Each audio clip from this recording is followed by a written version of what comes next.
Sonicfox is undebatably one of the top 5 fighting game pros of all time, and it's crazy how people actually sit here and try to deny this. 7 EVO World titles, 5 Pro Tour titles, and so many more accolades that most fighting game players only dream of reaching those heights. But it seems like apparently many do actually try to debate this, from detractors saying that the games they play aren't as prestigious as tier 1 games like Street Fighter and Tekken, to saying that their competition phase was never as strong, to many saying he picks off championships early in a game's life cycle to take advantage of learning players. I mean, his name is basically stamped in fighting game history as one of the top players of all time, but many people still call it into question. But I ain't one of them. And frankly, I think the idea that he's anything less than a top 4 fighting game player of all time is actually nothing but straight poppycock.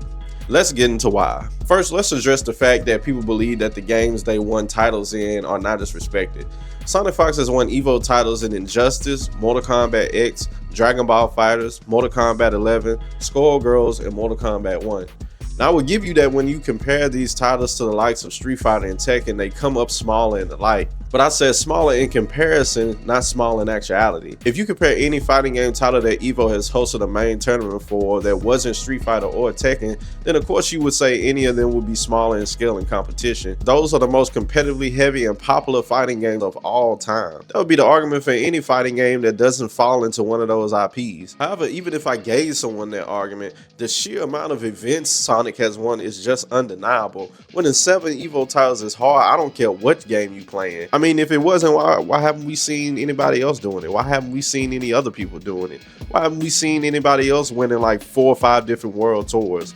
I mean, it's really silly that people actually try to debate this. Then some say the competition wasn't as heavy as main fighting games like, once again, Street Fighter and Tekken. Can we please stop this? When it comes to NRS titles, yes, in Germany, many Mortal Kombat games were indexed and banned. Mortal Kombat 2011 is banned in South Korea and was banned in Australia up until 2013, and Mortal Kombat 11 is banned in Indonesia, Japan, mainland China, and Ukraine. So there isn't much international competition in comparison to those other games.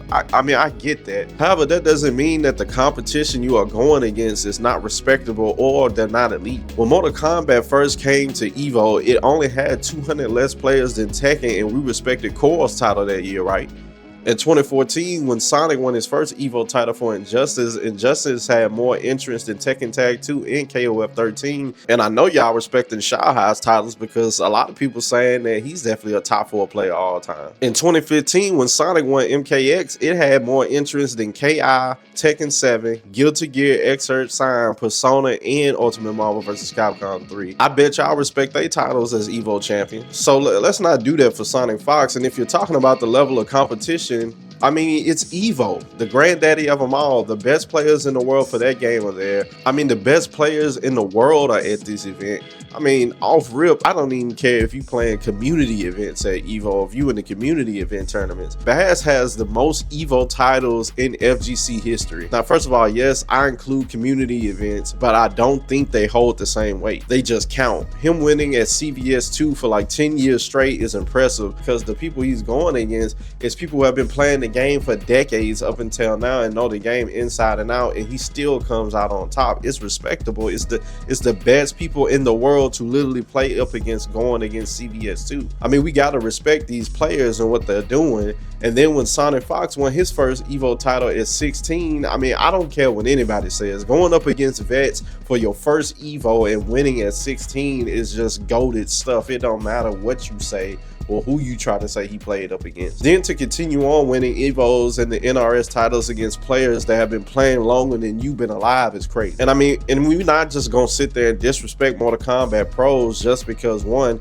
NRS doesn't have many Asian players in it. 2, most players are just American. And 3, you never liked how MK felt when you played it in the first place. A lot of people just played MK and just said they hated it, feel stiff, I don't like how it plays, and just said it's a lower game just because I didn't play it. And then for those earlier points, I mean, a lot of people just feel like if Japan or some other Asian countries aren't in your, your pool, then your game is automatically less than. I mean, we just deified Japan to the point that we'll just lower everybody else. I mean, these MK pros are literally playing an IP that changes every 2 years. I think being an NRS player is underratedly hard, and people don't know how hard it is to be an NRS player and stay on top when your game changes so much every 2 years.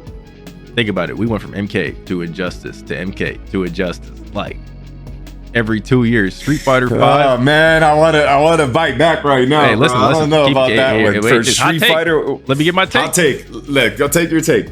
So MK, we've had 4 NRS games in the span of one of your games. You know what I'm saying? Mm-hmm. You know, imagine a Street Fighter player is like, man, I could be better. You got MKX, comes in MKX, and then they like get smoked, leave, and come back, and they're like, okay, now I'm ready to dedicate to MKX. It's like, sorry, buddy, we're on Injustice 2 now. You're gonna start over and learn again. Like, I know whatever progress you made in MKX, it doesn't matter. We're at Injustice 2 now. To be winning all throughout their time shows just incredible dominance when everything is just changing so much. Then if we talk about the Dragon Ball FighterZ win, then you can't say anything about that one. I mean, in the top 8, there was 5 Japan players, and he beat Fenriddy and Go1 twice to do it. We respect them, don't it? And for Skullgirls, the top 8 players of that have been playing that game since 2014. So they were no scrubs. I mean, they were vets at the game. So yes, the competition isn't Street Fighter, but we're not gonna poo-poo it. Lastly, I just like to go back to the point of, if it was easy, why isn't anyone else doing it? Especially for games y'all claim to have weaker competition. Closest to him in accolades is Jay Wong, Daigo, and names such as that. I mean, he's possibly about to pass Jay Wong.